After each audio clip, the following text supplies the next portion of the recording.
दोस्तों ट्रंप की हवा निकल गई। ट्रंप की हवा निकल गई है। ट्रंप ने एक तरफा ऐलान कर दिया है। यार जलवा देखो आप, एक देश लड़ रहा था और जिसका प्रधानमंत्री जो है बहुत फुदक रहा था, तो दो देश लड़ रहे थे, ऐलान इसने कर दिया था कि जंग खत्म हो गई। दो देश लड़ रहे थे, ऐलान इसने किया था कि जंग खत्म हो गई। अब यहां पर ये खुद लड़ रहा था और एक तरफा इसने ऐलान कर दिया कि जंग पूरी हो गई। जी हां, ट्रंप ने कहा कि जंग ऑलमोस्ट पूरी हो चुकी है। ईरान का हमने सब कुछ तबाह कर दिया है। ईरान की नेवी तबाह कर दी है, एयरफोर्स तबाह कर दी है, IRGC तबाह कर दिया है, हमने उन्हें घुटने पे ला दिया है। अच्छा, ईरान को पता ही नहीं है कि वो घुटने पे है। अबे ईरान घुटने पे नहीं है, तू ईरान के उस पे है, उस पे मतलब पैरों पे है। रमजान है भाई, कंट्रोल उदय। दोस्तों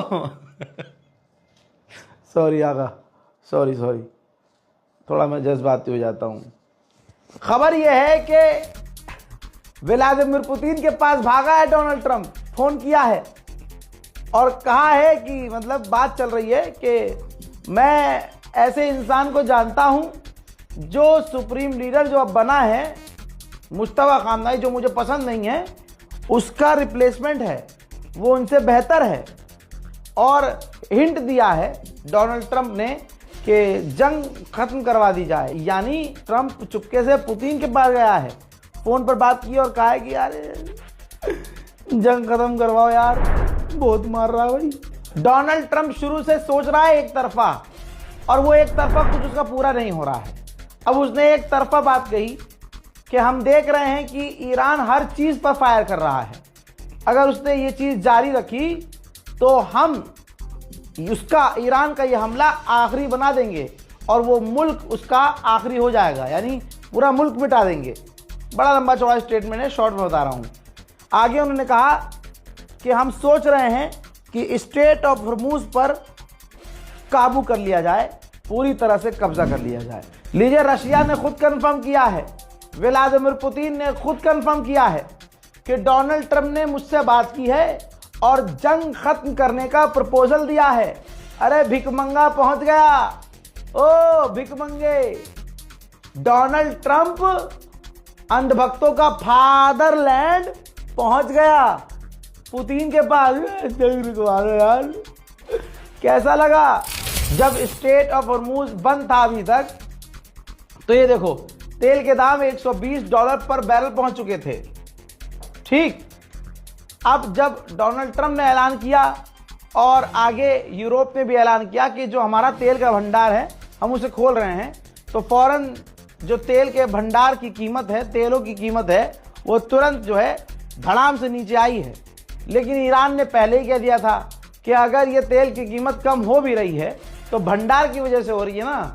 कितना भंडार है, कुछ दिन में फिर से ये तेल के दाम आसमान पर पहुंचेंगे। वहीं ईरान के पार्लियामेंट स्पीकर ने बड़ी धमकी दी है और सीधा अमेरिका को कहा कि अमेरिका जो सिविलियंस को निशाना बना रहा है ना, हम इसका तगड़ा जवाब देंगे, इंतजार करो। उधर इराक के प्रधानमंत्री ने भी तबाह खामनाई को मुबारकबाद पेश किया है सुप्रीम लीडर बनाए जाने पर।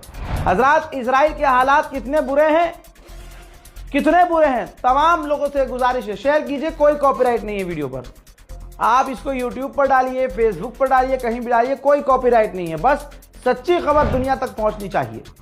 दोस्तों ये देखिए, सबूत के साथ चीजें सामने आई हैं। पिछले साल की पुरानी वीडियोस इजराइल शेयर कर रहा है कि हमने ईरान के फाइटर जेट तबाह किए हैं। यानी झूठ देखो, इजराइल दुनिया की जो सबसे खतरनाक ताकत है, शैतानी ताकत, उसको भी अब झूठ दिखाना पड़ रहा है अपने आप को मजबूत दिखाने के लिए। पिछले साल जो 12 डेज वॉर हुआ था, उसमें ईरान के जो फाइटर जेट इसने तबाह किए थे, वो पुराने वीडियोस निकालकर दोबारा पोस्ट कर रहा है कि हमने ईरान के फाइटर जेट तबाह किए हैं। बहुत बढ़िया भाई, बहुत बढ़िया। इराक के लड़ाकों ने जिम्मेदारी ली है कि हमने इराक की सरजमीन से कुवैत में अमेरिकी ठिकानों पर बमबारी की है और ड्रोन और मिसाइल दागी। ईरान के राष्ट्रपति पेजेश्कियान को रजब तैयब एर्दोगान ने फोन किया, तुर्की के राष्ट्रपति ने, और कहा भाई क्यों मार रहे हो हमें, हम तो तुम्हारे साथ हैं। पेजेश्कियान ने कहा कि भैया हमने तो दागी नहीं मिसाइल, आप जांच करवा लो या हम जांच करवा लेते हैं या दोनों मिलकर जांच कर लेते हैं। इस पर एर्दोगान को यकीन हो गया कि ये कारनामा, ये कर्मकांड इजराइल का है। बल्कि पेजेश्कियान ने कहा कि अगर आपको यकीन नहीं है तो मैं आगे की बात ये कह दूं कि मैं तो शांति चाहता हूं और मैं तो ये कह रहा हूं कि आपस में जो टेंशन बढ़ गई है इसको खत्म करने के लिए आप जैसा चाहते हैं हम करने को तैयार हैं। मेडिटेरियन सी में फ्रांस का एक एयरक्राफ्ट कैरियर है। भाई इमैनुअल मैक्रोन फ्रांस का जो राष्ट्रपति है वो अपने हेलीकॉप्टर में सवार होकर अपने उस एयरक्राफ्ट कैरियर पर पहुंचा है और उसका पूरा दौरा किया है। कहा जा रहा है कि ये एयरक्राफ्ट कैरियर मिडिल ईस्ट जा रहा है अरब देशों को ईरान के हमलों से बचाने के लिए। ट्रंप ने क्या ऐलान किया कि जंग जो है पूरी हो चुकी है, पूरी हो गई है। अबे ईरान ने कहा था शुरू तुमने किया है, खत्म हमारे हिसाब से होगा। ईरान के ऑफिशियल ने कहा है कि अब से हम जो भी मिसाइल दागेंगे उसमें विस्फोटक जो धमाकेखेज चीजें होंगी वो 1 टन की होंगी। हजरात, अब मैं आपको ऐसा वीडियो दिखाऊंगा जिसमें आप कहेंगे कि भाई ये तो कोई और ताकत है ईरान के पास। भाई वीडियो नजर आ रहा है कि ईरान की एक मिसाइल आ रही है और इजराइल के 3 रॉकेट एयर डिफेंस सिस्टम से निकलते हैं और ईरान के उस मिसाइल को मारने की कोशिश करते हैं, लेकिन ईरान की वो मिसाइल को नहीं मार पाते और उनको चकमा देते हुए ईरान की मिसाइल इजराइल में जाकर गिरी।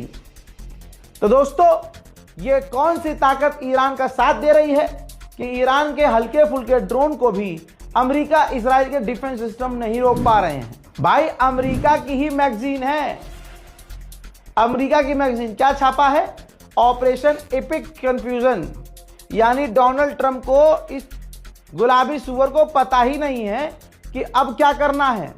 जंग शुरू कर दी, लेकिन अब क्या करना है, जंग खत्म करने के बाद क्या करना है। फिलहाल अब ये सब चीजें कैसे बर्दाश्त करनी है, कैसे कंट्रोल करनी है, कैसे छींचा लेकर मिटाना है, संभालना है, उस पर ध्यान दिया जा रहा है। इजराइल के लोग कुछ ही दिनों में अपना मुल्क छोड़कर भागने लगे। इजराइल के बेन गुरियन एयरपोर्ट पर लगातार लाखों की भीड़ है। ऐसे में सायरन भी और बज गया, ईरान की मिसाइलें आ गईं। अब तमाम पैसेंजर्स तुरंत एयरपोर्ट के नीचे बंकर में भागते हैं और उसके बाद बंकर का मंजर ये है।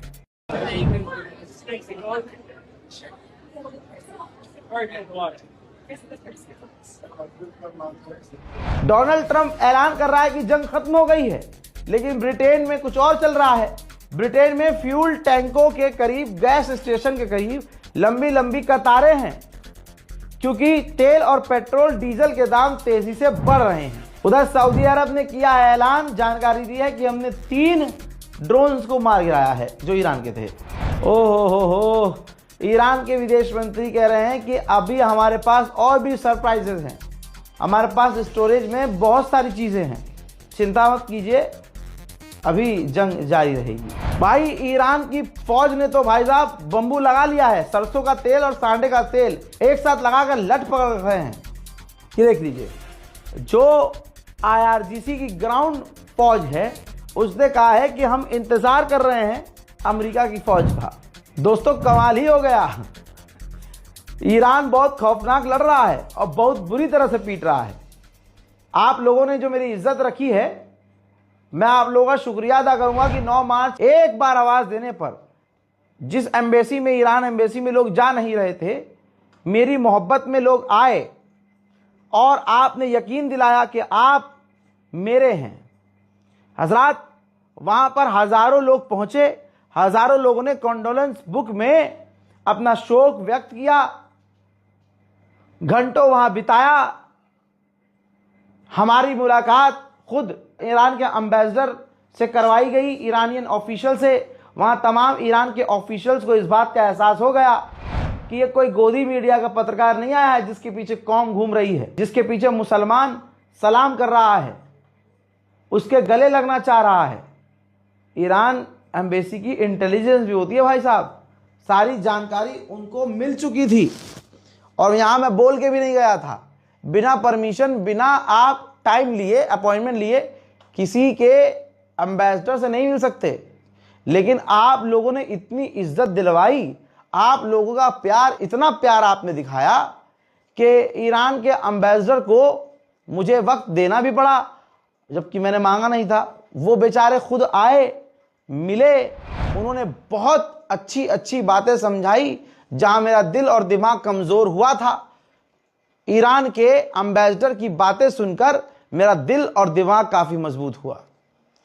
दोस्तों, आप सभी का मैं शुक्रगुजार हूं कि आप लोगों से वैसे नहीं मिल सका जैसे मिलना था, लेकिन फिर भी आप लोग, कोई दुकान बंद करके आया, कोई 300 किलोमीटर दूर से आया, कोई कल शाम को 5 बजे ही ट्रेन पकड़ के चल चुका था पंजाब से। मुझे ये बातें वहीं बताई गई हैं। मैं आपके कदमों में बैठकर जिंदगी भर शुक्रिया शुक्रिया शुक्रिया बोलता रहूं ना, तब भी मैं आपका शुक्रिया अदा नहीं कर पाऊंगा। बस वादा है मेरा, जैसी पत्रकारिता मैं करता आया हूं ऐसी ही करता रहूंगा। बस सलाम।